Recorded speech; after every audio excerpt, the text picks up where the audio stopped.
Here I have two machines on the same host, same Ubuntu, same version, same minimal install, both sitting idle doing nothing.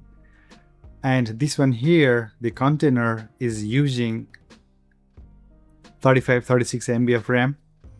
And this one, the VM, is using 391, almost 400 MB of RAM. Everything same. There's a huge difference in the RAM uses. So this is a virtual machine, and this one here is a container. Same story on boot. The VM takes like 30-40 seconds to boot, but the container boots in like a couple of seconds. So same operating system, same workload, but the fraction of the cost. Here's why. So when you open your Proxmox, you have two buttons here, right? Create a VM and create a container. So after this video, you'll be able to decide which one to use whenever you are creating a new machine in your home lab. So a virtual machine boots in 4 layers. So first, Proxmox emulates hardware. On top of that, a fake hardware, the guest boots its own kernel. And on top of that, a full operating system and libraries. And then finally your app. So that guest kernel is a real 300 to 500 megabyte, before anything useful happens in your machine, and gigabytes for the OS underneath it. Container, it skips the first 2 layers completely. So there is no emulated hardware, no second kernel. It reuses the one Proxmox is already running. That's the 0 on the slide. It's not cheap, it's free, because that kernel is already loaded and all the container carries is its own file system and its own processes. So what isolates it? 2 kernel feature. So namespace, it will control what a container can see, its own process tree, its own network, its own file system root, and cgroups control what it can take: CPU, memory, disk. So it's a normal Linux process, that's been walled off, not a computer. And that's the whole thing in one sentence. A VM brings its own kernel, and a LXC container borrows yours from the host machine. And you can watch that play out here. So here in this VM, you open console, and this is the actual monitor of that virtual machine. So if you go to hardware, it does have the actual display. It have a virtual graphics card. But if you check the same thing in container, open the containers console, and this is only a cell, a terminal.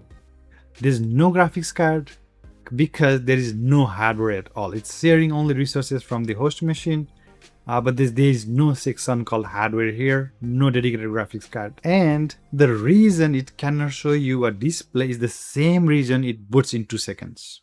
So here is a side-by-side comparison between virtual machine and LXC container. So you can pause this video, and check each of these. Now let's talk about the trade-off, when sharing the host machine's kernel. So that sharing has a cost. The kernel your container talks to is the host machine's kernel. So a serious kernel level exploit inside the container is already standing on the machine that runs everything else. The hypervisor, on the other hand, is a much harder wall than that. So Proxmox defaults new containers to unprivileged. You also saw, when we created our container in last video, which maps container root to a harmless user on the host. And that's a real mitigation, not a wall. So the rule I use, internet phishing or running a code I don't choose, that will get a VM. Everything else get a container. Then there's other thing, container simply cannot do. So it cannot run Windows, BSD or Mac OS, because there's only one kernel in the building and it's Linux. So it cannot load a kernel module as well. It cannot run KVM inside itself. And that kernel tuning, it's shared. So changing it will change the whole box, because that's making a changes to the host kernel itself. So for day-to-day operations, they are pretty close. Snapshots and backups works the same for both. The one real gap is live migration. a VM moves between nodes, while it's running, but a container has to stop first before it's migrated. So going to use what to build a container or a VM. A lightweight Linux like AdGuard, Pi-hole, Nextcloud use container every time. Windows, pfSense, anything that needs GPU pass through or its own kernel, then use VM, because at that point it's really not a choice. You have to use a VM. So now one question, when you are staring at that button, create a container or a VM, think of this. Do you need a different OS, a kernel module, or a hardware pass-through? If the answer is yes, then use VM. If the answer is no, then use container. And if you are unable to make a decision, then begin with a container first. If that doesn't work, you can just delete that container and start with the VM again.